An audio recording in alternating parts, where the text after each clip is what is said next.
ओंकारं बिन्दुसंयुक्तं नित्यं ध्यायन्ति योगिनः कामदं मोक्षदं चैव ओंकाराय नमो नमः। श्री शांतिवीर शिव धर्माजीत श्रेयांस सूर्याचार्य फिर गुरुवर अभिनंदन सागर जग पूजित आचार्य हुए। मुनिवर आर्याय लख क्षुलक त्यागी व्रतियों के स्वामी गुरु आपकी करूं वंदना बनने को शिवपथ गामी बनने को शिवपथ गामी।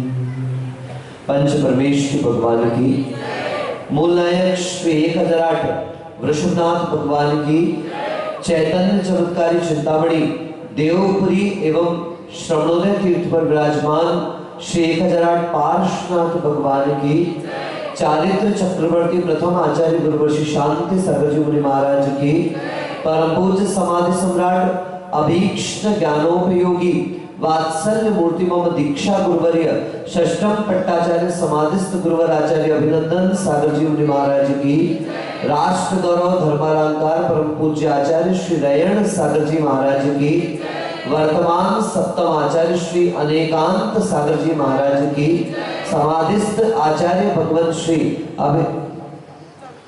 समाधिस्थ आचार्य श्री निजानंद सागर जी महाराज की अहिंसा परमो धर्म की द्वादशांग जनवाणी माता की उत्तम माधव धर्म की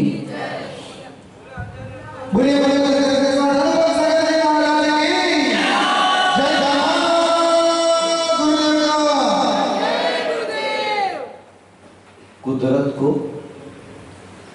नापसंद है सख्ती जबान में। कुदरत को नापसंद है सख्ती जबान में, इसीलिए तो नहीं दी हड्डियां जुबान में।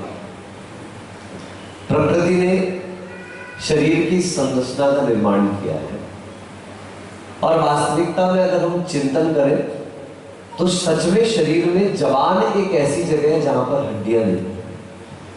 इसका अर्थ साफ है कि प्रकृति भी नहीं चाहती कि आपके जबान में सख्ती हो, प्रकृति भी नहीं चाहती कि आपकी जबान में कठोरता हो। उसके नुकसान अलग है हड्डी ना होने के, लेकिन संकेत जो हमें प्राप्त हो रहा है वो बहुत महत्वपूर्ण है कि सरलता से कहा गया शब्द व्यक्ति के भावों के उत्थान का कारण बनता है और वही शब्द कठोरता के साथ कह दिए जाए तो जिससे काम हमारा सॉल्व हो भी सकता था, लेकिन कई बार वो काम सुलझने की बजाय और उलझता चला जाता है।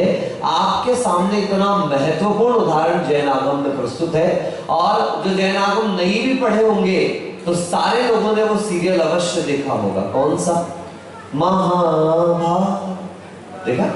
सबने देखा? एक ही घटना, मैं समझता हूं कि 1 घंटे का प्रवचन भी जरूरी नहीं, आप लंबे लंबे प्रवचन सुने वो भी जरूरी नहीं, सिर्फ एक घटना जब द्रौपदी के मुंह से एक वाक्य निकला था, अंधे का बेटा अंधा होता है। बस एक वाक्य ने, इस एक घात ने, इस एक भाव ने इतने विशाल युद्ध को किया कि जिसमें सैकड़ों सैकड़ों की संख्या में एक एक घंटे में सैनिक मर जाते थे। शब्द द्रौपदी के निकले और ना जाने मरण कितने प्राणियों का हुआ, कितने प्राणियों को अपने प्राण से हाथ धोना पड़ा, कितने निर्दोष लोगों का सुहाग उजड़ गया, कितनी महिलाओं की कोख सूनी हो गई, कितने बच्चे अनाथ हो गए सिर्फ एक वाक्य के कारण कि अंधे का बेटा। बंधुओं, कितना आवश्यक है अपने शब्दों को संभाल कर रखना, कितना आवश्यक है अपने शब्दों को संभाल कर बोलना। और ये मैं आपसे नहीं कह रहा, मैं अपने आप से भी विचार कर रहा हूं इस बात का कि सत्य में ये शब्द, भाव और आपकी मुस्कुराहट, कहते हैं smile is that curve that can set a lot of things straight. ये स्माइल एक ऐसा घुमाव है जो बहुत सारी चीजों को सीधा करके रख देता है, लेकिन अगर वो स्माइल थोड़ी सी टेढ़ी हो जाए, क्या पूछा गया, आप हमें देख के हंस रहे हो कि हंस के देख रहे हो? देखो काम की बात है। आप हमें देखकर हंस रहे हो या हंसकर देख रहे हो, एक में वाद है और एक में विवाद है। अगर आप हमें हंसकर देख रहे हो, वेलकम, अच्छी बात है, मुस्कुरा कर देखो, प्रसन्नता के साथ देखो। लेकिन अगर आप देखकर हंसने लगे, यहां से विवाद चालू हो गया। क्यों हंसे भाई? ऐसी क्या कमी है भाई? ऐसा क्या हो गया भाई? और ना जाने कितने प्रश्न खड़े हो जाएंगे और ये बातें धीरे धीरे विवाद का विषय बनती चली जाएंगी। बंधुओं, ये सारे शब्द जो हैं, ये शब्द हमारे अंदर के व्यक्तित्व के परिचायक हुआ करते हैं, हमारे परिणामों के परिचायक हुआ करते हैं। और जैसे शब्द, महाराज आज तो माधव धर्म में, हाँ, सारी लड़ाई शब्दों से चालू होती है। मृदुता आपके शब्दों में आ जाए, विनम्रता आपके व्यवहार में आ जाए, सरलता आपके आचरण में आ जाए, इससे बड़ा और क्या उत्तम मार्गव धर्म हो सकता है। सुबह सुबह का समय था, पिताजी की नींद खुली ही थी, मां की भी नींद खुली। वे दोनों जैसे उठ करके बैठे तो उन्हें उस समय कानों में कुछ स्वर सुनाई दिए। शब्द थे, अलंघ्य शक्ति भवितव्यतेयम्। बोले, मैं एक बार बता देता हूं, आप फिर बोलिएगा। बोले, अलंघ्य शक्तिर भवितव्य तेयम्। अलंघ्य शक्तिर भवितव्य तेयम्। बोलो एक बार और बोले, बोलो। देखो बहुत बड़ा सूत्र है। आचार्य समंत भद्र महाराज ने वासुपूज्य सुपार्श्वनाथ भगवान की स्तुति करते हुए सूत्रों, देखो याददाश्त कमजोर हो गई, नींद में भी याद रहता था। अलंघ्य शक्तिर, बोलो, भवितव्य तेयम्। नए में बोलते हैं थोड़ा, अलंघ्य शक्तिर भवितव्य तेयम्। अलंघ्य शक्तिर भवितव्य तेयम्। लगातार एक बार, दो बार, तीन बार, चार बार, पांच बार कंटिन्यू चला जा रहा है। पिताजी के कानों में शब्द पड़ रहे हैं और वे पिताजी उस शब्द की तरफ खिंचे चले जा रहे हैं। जब अपनी बेटी के शयन कक्ष के बाहर पहुंचते हैं तो ज्ञात होता है कि ये आवाज किसी और की नहीं, ये तो मेरी ही बेटी की आवाज है। लेकिन हुआ क्या, ये कैसेट फंस गई क्या? बार बार एक ही लाइन, अलंघ्य शक्तिर भवितव्य तेयम्। अलंघ्य शक्तिर भवितव्य, लगातार एक बार, दो बार, तीन बार, चार बार, कई बार। और सुनते सुनते अचानक उनकी नजर अपनी बेटी के ऊपर पड़ती है। बिस्तर से नीचे एक चटाई पर बैठी है, एक आसन पर बैठी है, आसन लगाकर बैठी है। दोनों हाथ बिल्कुल हृदयंगम, हृदय के पास हैं और एक ही पंक्ति का निरंतर पाठ चल रहा है, अलंघ्य शक्तिर भवितव्य तेयम्। बोलो। पिताजी उल्टे कदम लौट करके आ गए, अपनी पत्नी के पास आते हैं और आकर कहते हैं, अपनी बेटी बड़ी हो चुकी है, अब नवयौवना हो चुकी है, शीघ्र इसका विवाह पक्का कर देना चाहिए। क्योंकि आचार्यों ने कहा है कि दीपक अगर कांच के घेरे में रहता है तो लंबे समय तक अपनी ज्योत से दुनिया को प्रकाशित करता है। अगर दीपक के चारों तरफ अगर दायरा ना हो, अगर दीपक के चारों की तरफ सुरक्षा कवच ना हो तो लौ को बुझने में देर लगने वाली नहीं है। स्त्री अगर सही समय पर विवाहित हो जाए, सही समय पर मर्यादित हो जाए तो स्त्री के चारित्र का कोई सानी नहीं हो सकता है। और अगर सही समय पर उसके चारित्र का बंधन ना किया जाए तो स्त्री से ज्यादा पतन किसी और व्यक्ति का नहीं होता। पिता ने कहा तो माँ ने भी सुना, लेकिन माँ कहती है 20-22 साल का जीवन गुजर गया बेटी का, क्या पता कभी नजर में कोई पुरुष आया हो, क्या पता उसने कभी किसी पुरुष को पसंद किया हो। आज की कोई महिला ये बात कह दे तो बोले तुम फॉरवर्ड हो। फॉरवर्ड नहीं, ये जैन आगम की बात है, पुराण की बात है कि माता पिता भी अपने पुत्र पुत्री से एक बार पूछ लिया करते थे कि तुम इससे विवाह करना चाहते हो या नहीं करना चाहते, और अगर तुम्हारे हृदय में कोई पुरुष हो, अगर मर्यादा के साथ हो, उच्च कुलीन हो, श्रेष्ठ आचरण वाला हो, तो हम स्वयं तुम्हारा विवाह उस लड़के से अवश्य करवा देंगे। ये भारतीय संस्कृति बांधने की संस्कृति नहीं है, ये स्वतंत्रता की संस्कृति है। किसकी संस्कृति है बोलो? लेकिन स्वच्छंदता की नहीं है। There is a big difference between freedom and freelancing. स्वतंत्रता और स्वच्छंदता में बहुत अंतर है। माता पिता अपने बच्चों को स्वतंत्रता देते हैं, लेकिन वे बच्चे उस स्वतंत्रता का उपयोग करके, सदुपयोग करके अपने चारित्र को उन्नति की ओर लेकर के चले जाते हैं। ये भारतीय संस्कृति है। बाकी तो अब जो चल रहा है उसे हम संस्कृति तो नहीं कह सकते, ये संस्कृति का पतन अवश्य हो सकता है। मां ने कहा बिना बच्ची से पूछे तो हम कोई निर्णय नहीं करेंगे। और सुबह सुबह भोजन पानी के उपरांत वे बच्ची के पास पहुंचे और बड़े प्रेम से उससे कहा कि बेटा अब तू बड़ी हो गई है, क्या पता इतने वर्षों में कभी तेरे मन में कोई पुरुष रहा होगा। अगर तेरे मन में कोई पुरुष है तो तू बता दे, हम तेरा विवाह उससे करा देंगे। क्योंकि बेटा ये हमारी संस्कृति है कि भारतीय स्त्री ने अगर एक बार किसी पुरुष का मन में विचार कर लिया तो वो मन में भी किसी पर पुरुष के बारे में विचार नहीं करती है। इसलिए अगर तेरे मन में कोई हो तो बता दे, हम तेरा विवाह करा देते। बेटी स्वाध्याय करके उठी थी, बड़े प्रेम से अपने पिता से कहती है, आप कौन होते हो मेरा विवाह कर लिया। ऐसा लगा जैसे बेटी ने भाला पिता के सीने पे मार दिया। मैं तो कौन? तो बेटी कहती नहीं पिताजी, आप क्या मेरा विवाह करेंगे? विवाह तो मेरा मेरे पुण्य में तैयार है, जैसा मेरे भाग्य में होगा। बोलो क्या कहा? वो भाग कर आएगा। क्या क्या बोले?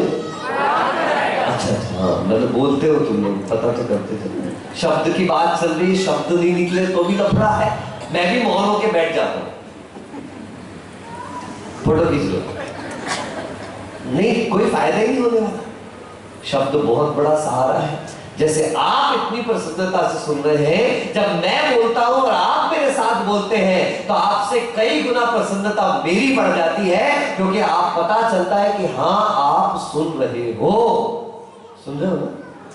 हाँ तो बोलो। हाँ क्या बोलना था?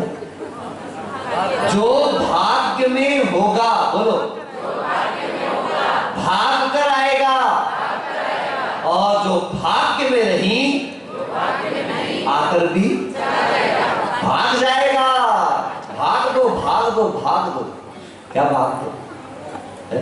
जो भाग्य में होगा वो भाग कर आएगा, और जो भाग्य में नहीं वो आकर के भी भाग जाएगा। इसलिए उस लड़की ने कहा पिताजी से, नहीं पिताजी मेरे भाग्य का होगा तो मिलेगा, आप तो निमित्त मात्र है। आप कौन? पिताजी के तो अहंकार पर ऐसी चोट लगी, मैं कौन? बेटा याद रखना, पैदा हुई थी हम ही थे, पहनाया हमने, उड़ाया हमने, पढ़ाया हमने, बढ़ाया हमने, इस बिस्तर तक जो मुखमंत्री के बिस्तर पर वितरा रही है ये सब हमने दिया। देखो अहंकार पर ऐसी चोट लगी कि अब वो बात सहन ही नहीं हो रही है। सच कहते हैं, गुरुदेव कहते थे, जो तलवार के बड़े बड़े वार सहन कर जाते हैं उस शब्दों के घाव सहन नहीं कर पाते। आप मार दो तलवार, कल कहा था आपसे, जख्म तलवार के गहरे भी हो भर जाते हैं, लफ्ज तो सीने में उतर जाते हैं भालों की। लग गए, इसको चोट लग गई। अब मैं तुझे बताता हूं तेरा विवाह कौन करता है। सैनिकों को भेजा गया, मंत्रियों को भेजा गया कि जाओ इसके लिए ऐसी कोई जोड़ी ढूंढ के लाना कि जिंदगी भर रोए खून के आंसू। कौन विवाह कराएगा? मैं होता कौन हूं देख। खूब ढूंढा खूब ढूंढा खूब ढूंढा, एक बार थक करके वो मंत्री एक वृक्ष के नीचे बैठ गए। बैठे और बैठने के कुछ देर बाद अचानक कानों पे कुछ शब्द पड़े। स्वयं किए जो कर्म शुभाशुभ फल निश्चय ही वे देते। बोलेंगे, स्वयं किए जो कर्म शुभाशुभ फल निश्चय ही। ऐसे अच्छे सीधे बैठो। ओम नमः सीधे। अब अच्छे हाथ जोड़ो, जोड़ो सब लोग हाथ।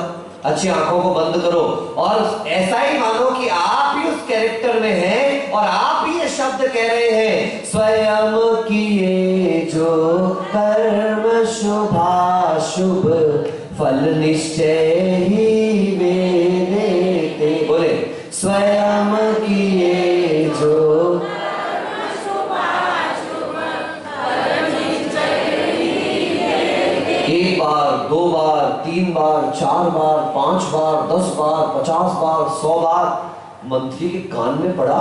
बोली, ये क्या है यार? वहां वो अलंग शक्ति में अटकी थी, यहाँ ये स्वयं की ये जो कर्म शुभाशुभ में अटके हैं। अचानक क्यूरियोसिटी जागृत हुई, यार कहीं ऐसा तो नहीं मेरा जवाब मिल गया, कहीं उसका पति मिल गया।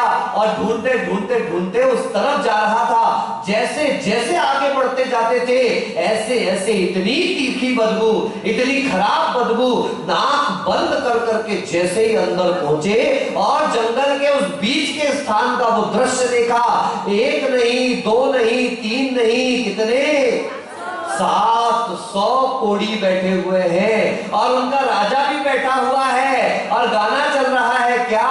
बोलो, स्वयं किए जो कर्म शुभाशुभ फल निश्चय ही वे देते। फिर बार बार बार बार बार बार मंत्री बड़ा प्रसन्न हुआ। मिल गई जोड़ी, राम मिलाई जोड़ी, एक अंधी और एक कोढ़ी। आ गया सबको समझ में? किसकी कहानी सुन रहे हैं? चुप रही हो, आदमी तो सब ऐसे बैठे। तो समझ में ही नहीं आ रहा महाराज, इनको सबको समझ में आ गया। किसकी कहानी? अभी आवाज नहीं आई, एक बार और बोलो, थोड़ा सा तोड़ तोड़ के बोलो। मजा नहीं आया? पहला शब्द क्या है? दूसरा शब्द ना, तीसरा शब्द शुभम भैया फोटो खींच लो, वैभव भैया फोटो खींच लो। सागवाड़ा के इतिहास में स्वर्णाक्षरों में लिखा जाएगा, आज का दिन 11 सितंबर 2021 दिन है, शनिवार, और धर्म है उत्तम मानव धर्म। आपके यहाँ की महिलाएं कह रही हैं, मैं ना सुंदरी। क्या कह रही है? बोलो फिर से का। यहाँ कहीं कहीं नहीं सकती, आई एम ब्यूटीफुल। क्या बोलो ना? ब्यूटीफुल। और आज आपके यहाँ का इतिहास कीर्ति भाई कि यही महिलाएं कह रही हैं, मैं ना। सच में जिसने मान लिया कि मैं सुंदर हूं, गया, और जिसने जान लिया मैं ही सुंदर हूं, उठ गया। हमारा डबल बात करते हो। हाँ, जिसने तन को सुंदर माना, गया, और जिसने सत्यम शिवम सुंदरम इस चेतन आत्मा की सुंदरता को पहचान लिया, उस व्यक्ति को ना लिपस्टिक की जरूरत है, ना पाउडर की जरूरत है, ना क्रीम की जरूरत है, ना डिओड्रेंट की जरूरत है, ना परफ्यूम की आवश्यकता है, ना रेक्सोना चाहिए, ना लेविन चाहिए, ना लक्स चाहिए, ना डव चाहिए, ना पियर्स चाहिए, ना संतूर चाहिए, ना XYZ। उसे पता है अगर चेतन की सुंदरता पर दृष्टि चली गई तो अचेतन तो अपने आप सुंदर होता जाएगा। ये कितने ही पोतते बैठे रहो। क्या चेतना? महाराज जी मैंने तो कुछ नहीं लगाया, आप मेरे भैया, मैं तेरे पीछे नहीं पड़ा, तेरा नाम ही चेतना, मैं क्या करूं? मैं तो चेतना के पीछे पड़ा हूं। किसके पीछे? बस एक ही काम है, 18 साल गुजर गए, एक ही काम, कैसे मैं अपनी चेतना को पहचान पाऊं, कैसे मैं अपनी चेतना का उत्थान कर जाऊं, क्योंकि सारी दुनिया घूमने के बाद एक ही श्रद्धान पक्का हुआ है बंधुओं। वो देखो भगवान की नजर, they are at the middle, सब देख लिया, सब देख लिया। जो दिखता है वो होता, और जो होता है वो दिखाई नहीं देता। लेकिन हम वही कर, ध्यान में क्या आया विचार, क्या चिंतन आया कि संसार के जितने पदार्थ हैं, जितने भी दिखने वाले पदार्थ हैं, वो क्षण भंगुर है, कुछ समय बाद नियम से नष्ट होने वाले हैं। वो बेटी मैना सुंदरी अपने पिता से कहती है, पिताजी आप कौन होते हो मेरा विवाह करने वाले, मेरे भाग्य में होगा। मैना की भी गलती है, मैना को कहने में ध्यान रखना चाहिए। वास्तविकता में हमारा जीवन, व्यवहार और निश्चय का संतुलन होना चाहिए। लेकिन मैना ने उस निश्चय धर्म को ध्यान रखकर अपने पिता से कह दिया कि आप कौन होते हो, आप तो निमित्त मात्र हो, मैं भी आपके लिए निमित्त मात्र हूं। ज्ञान आपके अंदर है, चेतना आपकी स्वयं की है, चैतन्य आप स्वयं हैं, लेकिन मैं मात्र आपके सामने एक प्रीचर हूं, उपदेशक हूं, एक संकेतक हूं, जो आपको बता रहा हूं। जैसे मील का पत्थर आपको बता देता है इतने किलोमीटर चल चुके हो, अभी इतने किलोमीटर चलना है। मैं भी उसी मील के पत्थर का काम आपके सामने कर रहा हूं कि अभी आप कितना चले हो। अगर चेतना को पहचान गए तो बहुत आगे बढ़ने के लिए मार्ग पर आ चुके हो, और अभी भी अपने आप को शरीर मान रहे हो, अभी भी अपने आप को परिवार मान रहे हो, अभी भी अपने आप को कहते हैं ना, क्या गाते हो, हर बार गाते हो है, जन्म जन्म का साथ है, बोलो ना। वहां तो बड़ा सुनाते हो, बर्थडे आ जाए तो, एनिवर्सरी आ जाए तो, ए सातों जन्म में तेरे साथ रहूंगा यार, मर भी गया तो मैं तुझे करता रहूंगा प्यार। गजब हो गया यार, जिंदा में तो कर नहीं पा रहे ठीक से, और मरने के बाद करेंगे। ये जीते जी का निभा लो, एक जन्म का निभा लो। मैना ने कहा ये सब निमित्त मात्र है, तो पिताजी ने कहा चल ठीक है, निमित्त है, तो अब देखते हैं तेरा विवाह। और ले जाकर के 700 कोड़ियों के राजा के साथ विवाह कर दिया गया। घबराई नहीं मैना सुंदरी, कोई कोर्ट केस नहीं किया, कोई डिवोर्स नहीं लिया। यहां तो जरा सा लव एट फर्स्ट साइट, बोलो क्या कहा, बोलो ना, अभी मजा नहीं आता तुम लोगों के साथ। हमारे अहमदाबाद में बहुत अच्छा था, एक बार बोलो खटाक से रिटर्न। आप लोग अच्छे नहीं हो ना, तो बोलो ना, लव एट फर्स्ट साइट, बोलो फिर से बोलो, बोलो ना यार, अच्छे बढ़िया स्माइल देके बोलो, लव एट फर्स्ट साइट, बोलो, डिवोर्स एट फर्स्ट फाइट, चट मंगनी पट ब्याह फट तलाक, पहली नजर में प्यार और पहले झगड़े में तलाक। ये आज का रिवाज चल रहा है बिल्कुल, कि जरा जरा से में, जरा जरा से में, जरा जरा से में, यहां एंगेजमेंट हुई नहीं और 6-6 घंटे फोन पे बात करूं। मेरे को तो आज तक समझ आया बात करते क्या।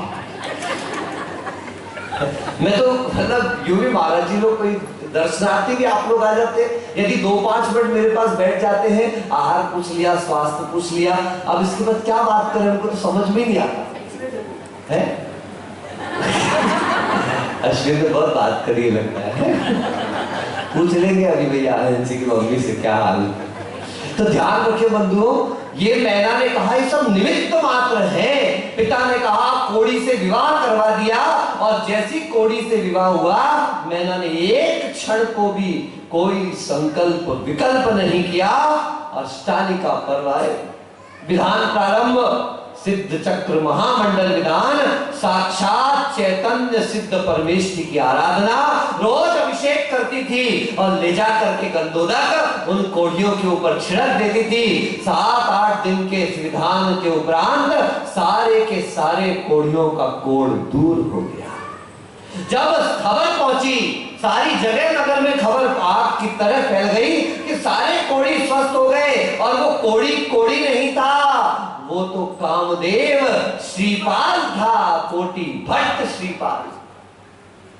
महोत्सव प्रारंभ हुआ, उनके राज्य में राजा भी आए, मैना सुंदरी के पिताजी, और देख रहे हैं तो अपनी बेटी से कहते, बेटी तू घबराई नहीं, मैंने कोड़ी से तेरा विवाह कर दिया, हाथ जोड़कर बेटी के सामने खड़े हैं, तब वो मैना सुंदरी कहती है, पिताजी सुनो। मैना सुंदरी कहे पिता से, भाग्योदय जब आएगा।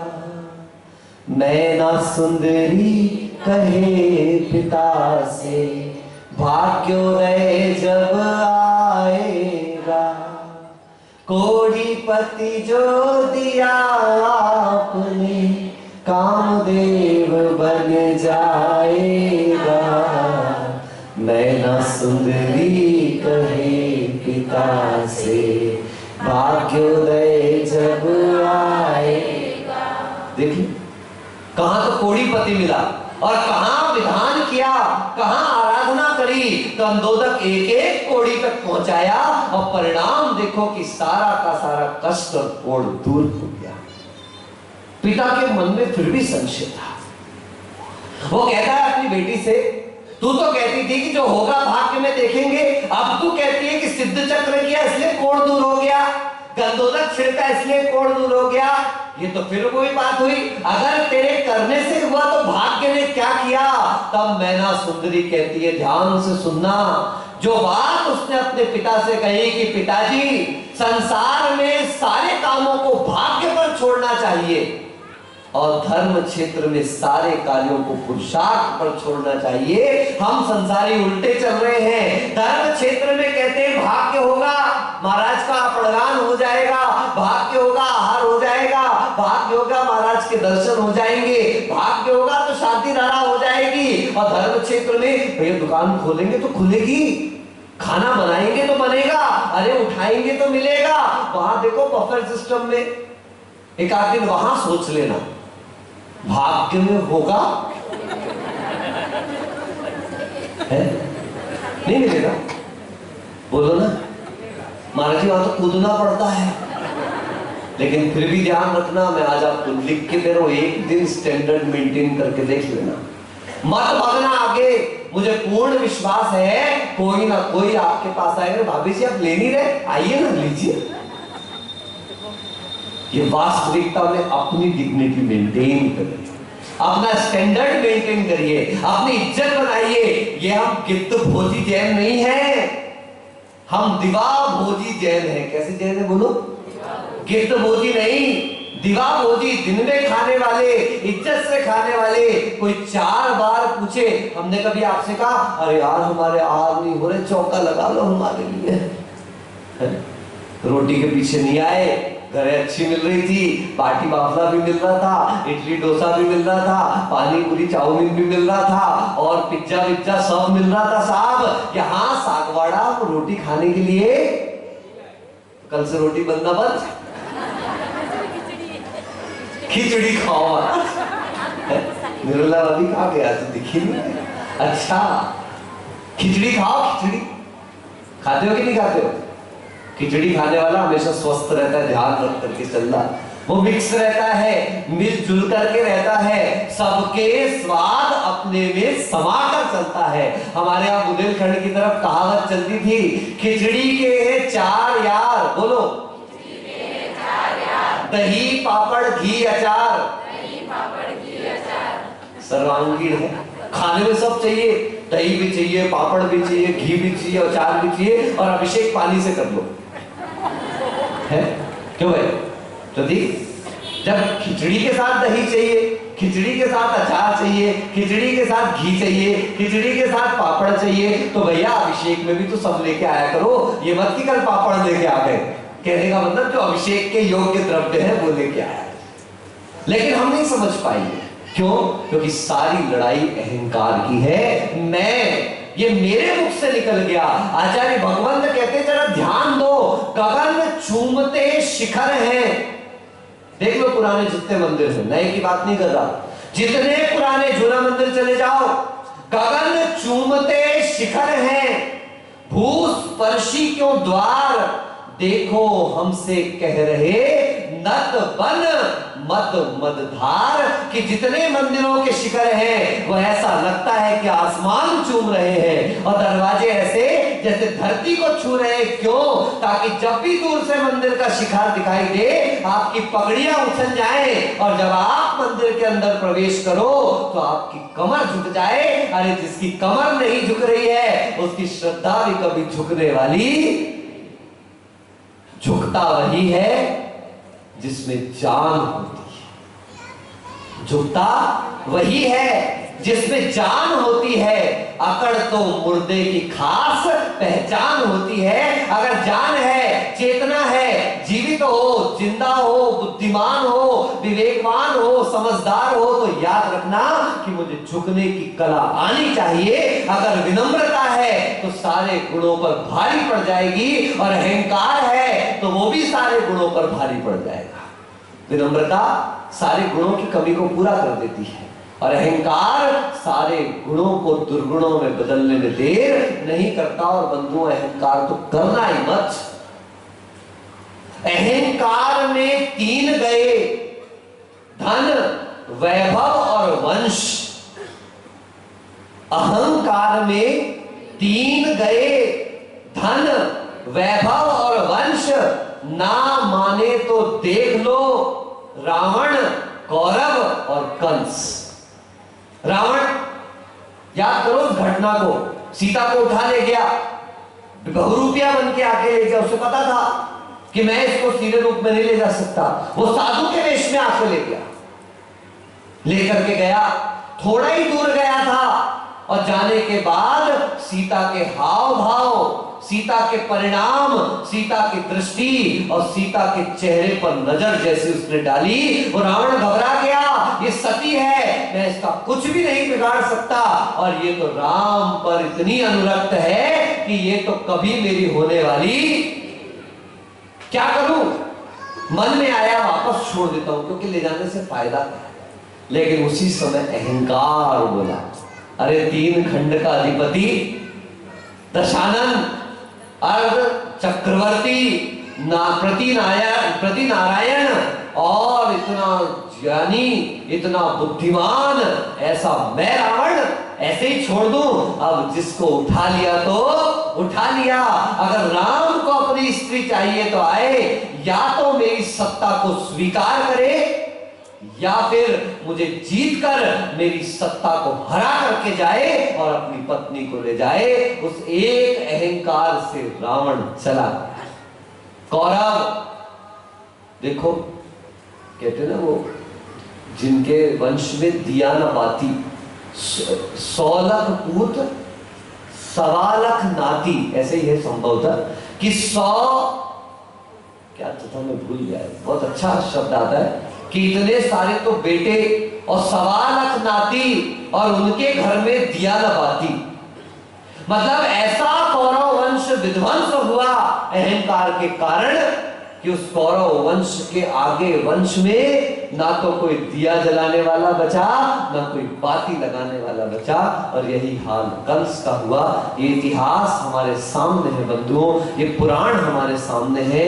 याद रखना, दुष्कर्म के अधीन होकर वो भी भटकते हैं जो बलवान हैं, वे भी अटकते हैं जो विद्वान हैं, वे भी खटकते हैं जो रूपवान हैं, और वो भी लटकते हैं जो अधिकार और ऐश्वर्यवान। कभी अहंकार मत करना, क्योंकि वो भी भटक रहे हैं जिनके पास बलवान है, बलशाली है, बल संपन्न है। आप देख लीजिए, जब कोरोना काल आया, बंधुओं, बड़े बड़े हॉस्पिटलाइज होने की स्थितियों में, हॉस्पिटल्स में, बड़े बड़े हॉस्पिटल्स में आपके पास लाखों करोड़ रुपए है, उसके बाद भी बिस्तर उपलब्ध नहीं हो रहा, स्थान उपलब्ध नहीं हो रहा, इंजेक्शन उपलब्ध नहीं हो रहा। वे भी भटकते हैं जो बलवान हो, वे भी अटकते हैं जो, देखो मैं अभी सुना रहा था, भूल गया 2 जगह।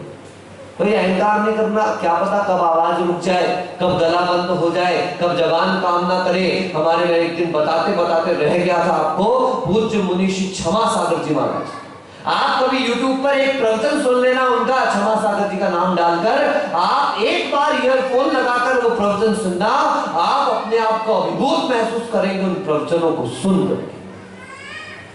बंधु, ऐसा कंठ रुका उस मध्य प्रदेश में जहां चातुर्मास होते थे, 100, 200 किलोमीटर से लोग ट्रेन के वो मासिक टिकट बनते ना एमएसटी, वो बनवा लेते थे सुबह प्रवचन सुनने आने के लिए। ओनली 25 मिनट का प्रवचन, 30 मिनट का प्रवचन, और उसको सुनने से लोग दूर दूर से आते थे। हम हॉस्टल कॉलेज छोड़ के जाते थे प्रवचन सुनने। बंधु, ऐसा अद्भुत जिनका वाणी चातुर्य था, वाक चातुर्य था, और ऐसा कंठ अवरुद्ध हुआ कि उसके बाद 12 साल 13 साल तक जिए, लेकिन मुंह से एक शब्द नहीं निकल पाया। बैठे रहते थे, उनकी सीडी उन्हीं को सुनाई जाती थी, क्योंकि वो जब कहीं भी चातुर्मास हो रहा है तो उनके जो क्रमबद्ध प्रवचन थे उनकी महाराज को बैठा दिया जाता था और सीडी लगा दी जाती थी। महाराज खुद अपनी आंखों में भर भर के आंसू उन प्रवचनों को सुनते थे और यही कहते थे, देखो एक दिन वो था और एक दिन ये है, इसलिए कभी अहंकार मत करना, अच्छों के दिन चले जाते हैं। बंधुओं, मैंने सच में आचार्य महाराज को देखा, अभिनंदन सागर जी महाराज को, इतनी मृदुता, इतनी सरलता, इतनी निम्नता, इतने बड़े आचार्य के अंदर थी। मैं तो भगवान से यही प्रार्थना करता हूं कि हे भगवान, उनका एक अंश भी सरलता का अगर अपने अंदर आ जाए तो अपना कल्याण तो निश्चित है। दुष्कर्म के अधीन होकर वे भी खटकते हैं जो रूपवान है। बहुत रूप लावण्य लेकर के घूमते रहो बंधुओं, लेकिन जब कर्म विपरीत आता है ना, तो उस समय वो रूप काम नहीं आता, कोई उसे देखना नहीं चाहता, कोई उस सौंदर्य के प्रति जरा सा भी आकर्षण नहीं रखता, और दुष्कर्म के अधीन होकर वे भी लटकते हैं जो अधिकार और ऐश्वर्यवान है। बहुत आप अपना अधिकार दिखाते हैं, मैं। मुझे याद है एक बार शाहरुख खान अमेरिका में फंस गया नाम के कारण, बड़ा मैं भारतीय, इतना बड़ा, इतना बड़ा, इतना बड़ा। उन्होंने कहा चुपचाप एक साइड खड़े रहे, नाम के पीछे खान लगा दी, और पूरा चेक किया गया, सब कुछ किया गया, डॉक्यूमेंट्स चेक किए गए, उसके बाद उसको वहां से निकलना पड़ा। इसलिए बंधु, सरलता से चले, जीवन का कोई ठिकाना नहीं है। याद रखें, बिंदी छोटी सी होती है। कैसी होती है? कहां लगती है? बोलो, कहां लगती है? सुंदरता भी बढ़ाती है, सौंदर्य बढ़ाती है, और सबसे बड़ी बात सरलता रखती है, इसलिए चुपचाप जाके यहाँ पर बैठ जाती है। और पायल दिन भर खन खन खन खन खन खन खन खन कहाँ रहती है? बोलो। निर्णय आपको करना है, ज्यादा बचने से कोई ऊपर पहुंच जाए ये जरूरी नहीं है। बिंदिया हल्की सी है, छोटी सी है, लेकिन कहां पर? माथे पर रहती है, और ज्यादा उधम बचाए तो भी कोई फायदा नहीं। अहंकार है तो जाएगा कहां? नीचे ही जाना है उसको। इसलिए आइए हम अपनी विनम्रता को तैयार करें, विनम्रता का उत्थान करें। उड़ गए क्या? नहीं, देखो विनम्र है, धीरे से उठ जाते हैं, इसलिए हम भी हंसी हंसी से उनको उठा लेते हैं। अगर वही अकड़ के उठते टाइम हो गया आपका, तो मैं तो बैठ जा, अभी तो बहुत टाइम है। टाइम तो हम निर्णय करेंगे ना, आप थोड़ी ना करोगे। शुरुआत का निर्णय आप करते हो, खत्म का निर्णय हम करते हैं। कह रहे थे मुझसे सागवाड़ा महाराज जी, आने की डेट तो आपने डिसाइड की है, जाने की डेट है? सुनो, ये तो सब डेट डिसाइडेड है, अपन कौन होते? यही तो मैना सुंदरी ने अपने बापू से कहा था कि आप और मैं होते कौन हैं? ये सब नियति है, कर्म है। याद रखना कि जब उसकी चलती है तो फिर किसी और की नहीं चलती। इसलिए डरना हो तो भगवान से मत डरना, शेर से मत डरना, सांप से मत डरना, किसी और से मत डरना। अगर डरना है तो अपने कर्मों से डरना, जो कि उठाया है तो मेरे कर्मों ने, अब गिराएगा तो स्वयं मेरा कर्म। इसलिए कर्मों में सावधान हो, ये उत्तम मार्दव धर्म हम सभी के अंदर मृदुता लेके आए। आटा जितना मुलायम, रोटी उतनी अच्छी, मिट्टी जितनी मुलायम, फसल उतनी अच्छी। ऐसे हमारा स्वभाव जितना मुलायम, हमारा आचरण भी उतना श्रेष्ठ होगा। बोलिए उत्तम मार्दव धर्म की, बोलिए भगवान सागर जी महाराज की।